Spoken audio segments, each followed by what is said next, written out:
아멘. 먼저 여러분들 인사할까요? 메리 크리스마스. 예수님의 태어나심을 축하하고 또 축복합니다. 우리의 삶의 사정 가운데 그저 마냥 생각 없이 기뻐할 수만은 없는 사연들과 이유들이 우리에게 있습니다. 어찌 안 그렇겠어요? 갑자기 아프다 한 얘기도 듣고 여전히 슬프다 한 사정들이 우리 가운데 있습니다. 그럼에도 불구하고 오늘 우리 성탄절 예배에 함께한 우리 모두는 예수님을 선물 삼으신 그 은혜와 그 사랑에 감사하고 감격할 수 있으면 좋겠습니다. 예수님을 믿고 나서 믿음으로 얻을 수 있는 선물들이 참 많습니다. 기도할 수 있게 되었죠. 기도할 수 있게 됐다 그러니까 기도하라 그러면 꼭 무슨 숙제를 받는 것처럼 그런 느낌이 좀 있기는 한데, 여러분 정말 답답하고 막막할 때 도와달라고 말이라도 할 수 있는 건 이건 특별한 선물일 수밖에 없습니다.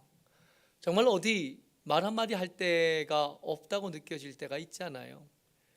한때 내 편인 것 같고 한때 내 말에 귀 기울여 주는 것 같다가도 정말 힘들어지고 나면, 정말 어려워지고 나면 안 만나주잖아요. 정말 힘들어지고 나면 누구를 찾아가기도 미안해지거든요.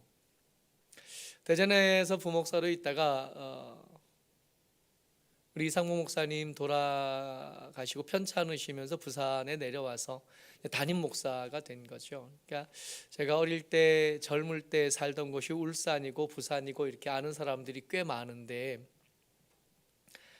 부산에 왔으니까 이제 반갑잖아요. 친구들도 좀 보고 싶고 가까이 지내던 후배들하고도 좀 연락을 하고 싶고.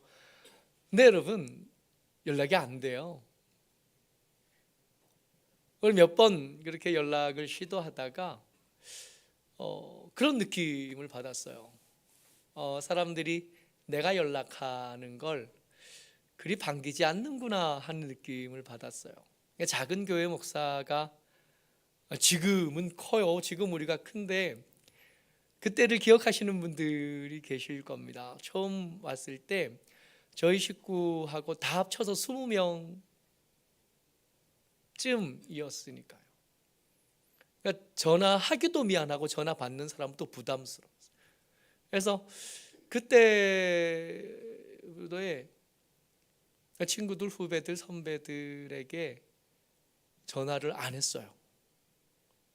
내가 저들에게 부담스럽겠구나. 도와달라고 말할 생각 없는데 내가 왔으니 반갑다고 전화한 건데 그 전화도 불편하더라고요. 사람이 그렇습니다. 저만 그런 게 아니라 정말 힘들어지고 나면, 정말 어려워지고 나면 부담이 돼요, 옆에 사람한테. 그래서 잘 닿던 연락이 안 됩니다. 기도할 수 있다는 건 아무도 나에게 관심을 가져주지 않을 때 내게 귀 기울여 주시겠다는 뜻이거든요. 내 말을 들어주시겠다는 뜻이고, 그리고 정말 감사하게도 하나님은 무엇이든지 구하라고, 찾으라고, 그럼 열린다고, 내가 응답한다고, 내가 여기 있다고, 그러니까 말씀하시는 분이신 거죠. 믿음을 얻고 나면 기도할 수 있게 됩니다. 믿음을 얻고 나면 우리의 기도의 대상이 되시는 하나님께서 우리에게 응답하여 주실 것을 기대할 수 있습니다. 기도하다가 때때로 병 나은 이야기도 경험해 봤고, 형편이 나아지는 것, 닫혔던 문들이 열리는 것 경험해 봤습니다. 근데 그 모든 것들 중에 가장 큰 선물, 우리가 예수 믿어서 받을 수 있는, 예수 믿어서 누릴 수 있는 가장 큰 선물이 뭔가 그랬을 때, 여러분 우리가 믿음을 얻어서 누릴 수 있는 제일 큰 선물은 뭐니 해도 우리 주 예수 그리스도십니다. 성탄절이 뭐냐 하면 그 예수님을 우리가 선물로 받은 날인 거죠. 슬픈 일이 없다는 게 아닙니다. 아픈 일이 없다는 게 아니라 우리의 형편이 다 괜찮고 만만해졌고 살만해졌다는 얘기가 아닙니다. 그럼에도 불구하고 예수님을 선물로 받았으니 기뻐하자는 거예요. 그럼에도 불구하고 예수님을 우리에게 선물로 주셨으니 기뻐하는 것이 마땅하다. 그러고 감사 예배로 모인 거고, 그러고 시온이에게 찬양하라고 앞에 서라고. 이제는 머리 굵어져 가지고 부끄러워서 앞에 서기 싫은데 나파서는. 근데 여러분, 우리가 얻은 가장 큰 선물, 이 예수님이 우리에게 도착하실 때 이야기를 들으면 왜 하필 이런 모습일까 싶을 만큼 좀 그래요. 먼저 뭐냐 하면 1절에, 오늘 우리가 읽었던 말씀 1절에 보면 그때에 가이사 아구스도가 영을 내려 천하로 다 호적하라 하였으니, 이 요셉과 마리아가 베들레헴에 간 이유가 이것 때문입니다. 가이사, 로마의 황제의 직분 이름입니다. 아구스도, 그 황제의 이름. 로마 황제가 호적하라 그랬대요. 당시 이스라엘은 식민지였습니다. 주인된 나라가 로마였고요. 근데 가만히 생각해 보면 이스라엘의 역사 중에 이스라엘이 정말로 독립국으로 이렇게 유지됐던 때가 그렇게 없어요. 이스라엘의 첫 번째 왕이었던 사울이 왕 되었던 때가 BC 1047년입니다. 우리가 기억하는 바 시드기야 왕 때 나라가 망하잖아요. 유다가 망하는데 그때가 568년. 그러니까 이게 그 사이에 왕정으로 유지될 수 있었던 나라 시간이 461년밖에 안 돼요. 그거 빼고는 식민지였거나 혹은 나라가 없었거나 혹은 나그네였거나 혹은 포로였던 겁니다. 하스모니안 왕조라고 해서 이 나라를 다 빼앗기고 돌아온 포로들 중에 제사장들이 독립을 이루어서 있었던 때가 잠깐 있었습니다. 한 100년 남짓. 근데 그걸 독립이라고 그래도 되는지 잘 모르겠어요. 헤롯이 다스리던 이스라엘 나라가 있었습니다. 근데 헤롯이 다스리던 나라를 이스라엘이라고 부르기엔 좀 불편하고 어렵잖아요. 그때도 역시 로마의 식민지였습니다. 우리가 기억하는 이스라엘이라고 하는 나라, 이 나라는 혼자 서 있던 때보다 식민지로 있었던 때가 훨씬 더 깁니다. 여러분, 하필 이 나라여야 돼요? 더 힘 있는 나라, 더 힘 있는 권력이 있는 것, 보다 쉽게 세상에 예수의 오심을 알리고 예수가 메시아 되셨다는 걸 알릴 수 있는 더 좋은 시대와 더 좋은 나라들, 더 좋은 쓸만한 사람들 얼마든지 있었을 것 같은데 아니셨던 겁니다. 그 미약한 나라 이스라엘을 택하시고 그 나라가 식민지로 있을 때 호적하라 그랬어요. 여러분, 식민지의 호적은 숫자가 얼마나 되나가 아닙니다. 전쟁이 났을 때 징병할 수 있는 숫자가 몇 명 될까? 저들한테 세금을 걷어야 되는데 세금을 얼마나 거둘 수 있나? 호적은, 이 호적을 당하는 식민지 국가에게 있어서는 굴욕일 뿐만 아니라 위협이고 금전적인 약탈의 수단이 호적인 거예요. 좋은 일이 아니에요. 슬프고 답답하고 막막한 일인 거예요. 예수님 저럴 때 오셨습니다. 5절에 보면 그 약혼한 마리아와 함께 호적하러 올라가니 마리아가 이미 잉태하였더라 그래요. 결혼도 아직 안 하고 약혼한 상태인데 마리아의 배가 불러옵니다. 예수님의 오심은 이렇게 시작된 거예요.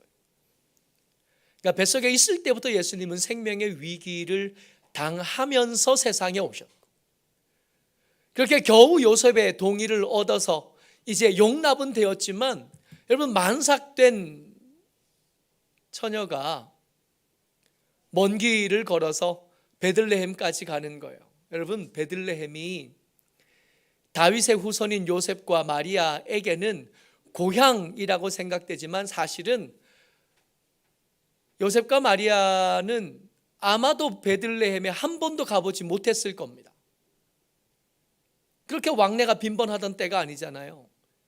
2000년 전에 갈릴리 속주에 사는 사람이 예루살렘보다 더 남쪽 베들레헴까지 갈 일이 뭐가 있겠어요? 옛날 우리 조상이 거기에 살았었대. 그것밖에 아무것도 없는 거예요. 게다가 만삭입니다. 이 만삭일 때 걸음을 걷는 것, 만삭일 때 길을 가는 것, 대지의 펄벅의 대지라는 소설에 보면 이 만삭인 아내가 밭 매다가 농사일 하다가 들어가서 아이 낳고 다시 나와서 일하는 장면들이 등장합니다. 그런데 신기한 건 그때도 그런데도 그 아기를 많이 낳는 걸 보면 참 신기한 거예요. 요즘 같으면 기겁할 일인 거잖아요. 만삭인 사람을 데리고 먼 길을 가서 호의가 없고 환영받지 못하고 이방인인 곳에 가서 아이를 낳는 거예요. 얼마나 이 명령이 삼엄했는지 도착하자마자 아이가 태어나잖아요. 그러면 산딸이 정말로 꽉 채워진 겁니다. 그러면 좀 사정이 여차여차하니 다음 달에 가서 하겠습니다. 사정이 여차여차하니 조금 뒤에 가겠습니다. 그럴 법도 하지 않아요? 근데 그게 용납이 안 됐으니까 간 겁니다. 그게 받아들일 수 없으니까 만삭이 됐는데도 걸어서 갔어야 되고, 만삭이 됐는데도 걸어서 갔는데도 그렇게 산딸이 막 차서 이제 아이가 막 나오려고 하는데, 근데 아무도 방 하나를 내주지 않는 거예요. 2장 7절에 보면 첫 아들을 낳아 강보로 싸서 그 위에 누였으니 이는 여관에 있을 곳이 없음이로라. 호의 하나도 없는 곳에, 아무도 환영해 주지 않고 반가워해 주지 않고 맞아들여 주지 않는 곳에, 여러분 그저 고향에 갔다라 그런 이야기로 읽으면 이거 잘못 읽은 겁니다. 고향에 간 게 아니에요.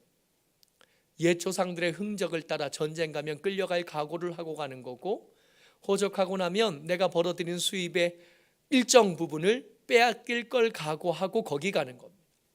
이 일을 하러 가는데도 아이 낳을, 이제 오늘 밤이면 아이가 태어나야 되는데 하루 말미를 얻지 못하고 한 주 말미를 얻지 못하고 그 길을 가는 겁니다. 그렇게 예수님은 우리에게 오셨습니다.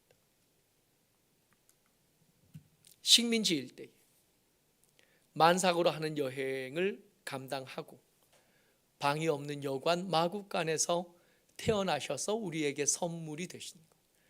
예수님이라는 선물을 우리가 받는데 그의 포장은 식민지이고 호의 없는 구유로 된 포장을 우리에게 맡기시고 우리에게 예수님을 그렇게 만나게 하신 거예요. 왜요?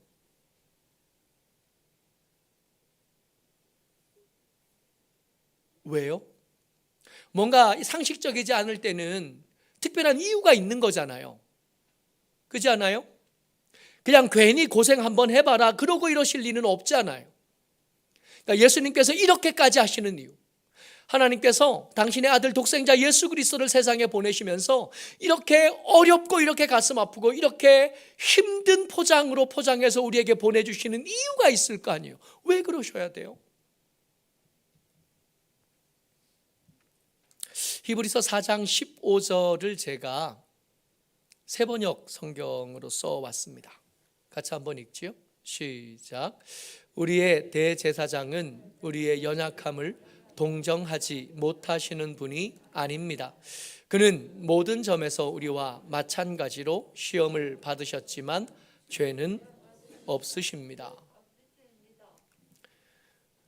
히브리서는 이렇게 기록합니다. 우리의 대제사장은, 그러니까 예수님은, 우리의 예수님, 우리의 그리스도는 우리의 연약함을 동정하실 수 있는 분입니다 라고 우리에게 말씀하시는 거예요. 여러분, 하나님의 아신다 할 때 이 아심은 우리의 감정과 우리의 상황과 우리의 형편과 우리가 미처 세일 생각도 못하는 우리의 머리카락 수까지 세시는 것이잖아요. 근데 문제는 뭐냐 하면 하나님은 우리를 아시는데 내가 하나님께서 우리에게 오셔서 내가 너 알아 그럴 때 내 마음이 아니 하나님이 날 아시죠. 당연히 아니시죠. 하나님이시니까. 하나님이 어떻게 날 모르시겠습니까? 근데 여러분 다치고 꼬부라진 마음은요 웬만한 위로로는 그 마음이 열리지 않습니다. 슬픈데 너무 슬프고 아픈데 누가 와서 야 어떡하냐 그러면 그 말이 곱게 이렇게 들리는 것이 아니라 그 잘나고 그 능력 있는 것, 그 이 아픔을 경험해 보지 못한 사람의 그 위로는 마치 조롱처럼 들리기도 합니다. 그래서 우리가 이 말을 아는 거예요. 동병상련이라고. 같이 아픈 사람이 그 아픈 사람의 사정을 아는 거예요. 근데 안다 정도가 아니라 아픈 상황에 처한 사람의 그 마음을 누가 만질 수 있냐면 번듯한 삶을 사는 사람이 만지기는 쉽지 않고 어려운 겁니다. 남편을 잃은 미망인에게, 아내를 잃은 남편에게 찾아갈 때는 그래서 젊고 단란한 부부 목사들은 그렇게 둘만 가지 않는 법이거든요. 오랫동안 가부로 살았던 권사님 모시고 가는, 오랫동안 아픔을 경험했던 사람들과 함께 가는 겁니다. 우리가 무슨 말을 한들 거기서 위로가 될까요?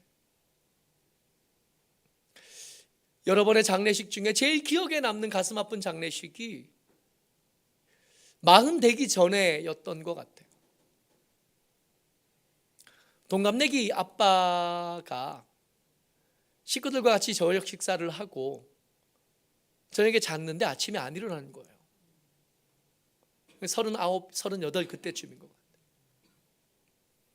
같아요. 초등학생 딸 둘을 두고 아빠가 먼저 죽은 거예요. 장례식에 갔습니다. 기가 막히잖아요. 부목사들 여럿 있고 담임 목사도 있을 때니까 앉아서 혼자 그 장례식에 가서 동갑내기 이 남자의 장례식에 가서 혼자 기도한 하나님, 저는 이 장례식에 설교 못합니다. 그러니 다른 목사님들 많으니까 다른 분들하고 저는 그냥 옆에 있기만 하겠습니다. 그리고 장례가 진행이 된 거예요. 하간 예배를 드리는데 한여름에 이제 장마가 지나가는 중이에요. 간밤에 비가 그렇게 왔어요. 매장하기로 결정한 거예요. 아침에 발인을 해서 장지에 도착을 했는데 산에서 이제 그 전날 이렇게 무덤을 만들려고 이렇게 준비를 했던 곳에 빗물이 꽉 찬 거예요.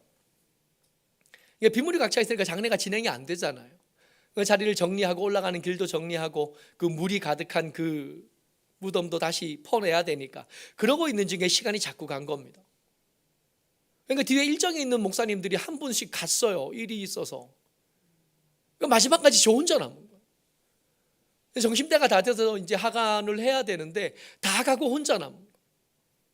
그냥 관을 내려놓고 예배를 드려야 되는데 이게 진흙이 돼가지고 벌써 발목까지 벌써 진흙에 다 빠져가지고 예배를 시작하려고 합니다. 여러분 제가 무슨 말을 할 수 있겠어요? 무슨 말을 했는지 기억도 안 나요. 무슨 말로 위로하겠습니까? 하나님의 말씀이 손에 들렸지만 그 말씀이 내 말씀으로 닿지 않고 이 미망인에게 그 아버지를 잃은 아이들에게 한마디도 못하겠는 거예요.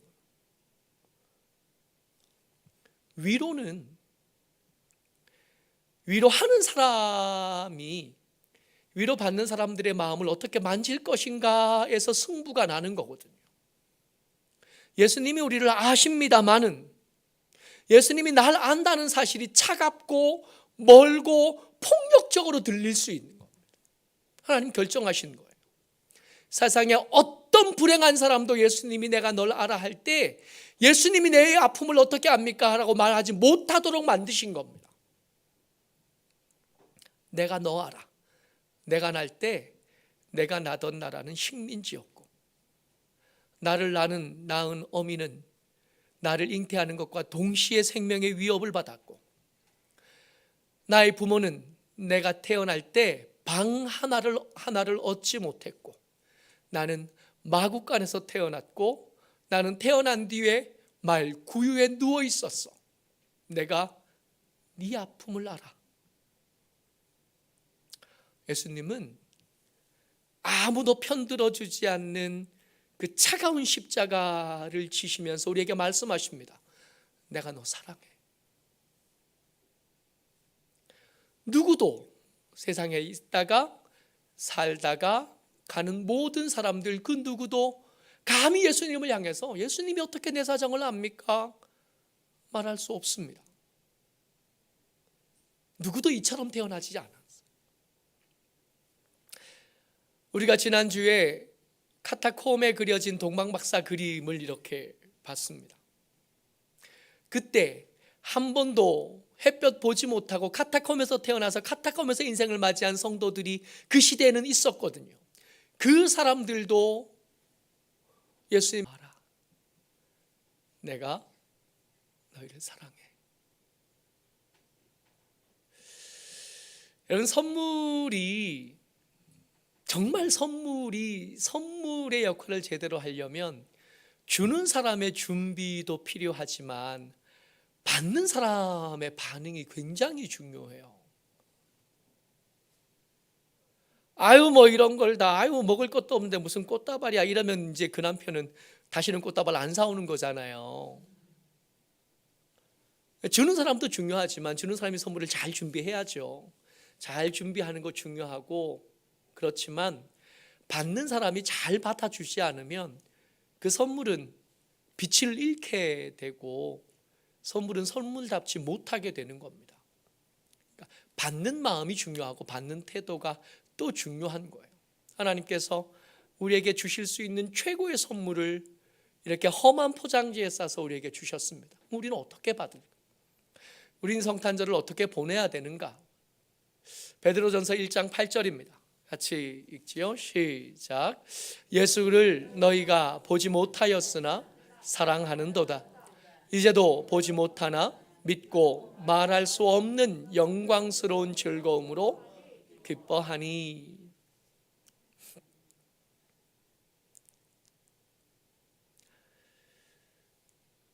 예수님을 사랑하는 게 예수님을 선물로 받은 우리가 서 있어야 될 가장 합당하고 반듯한 삶의 자리입니다.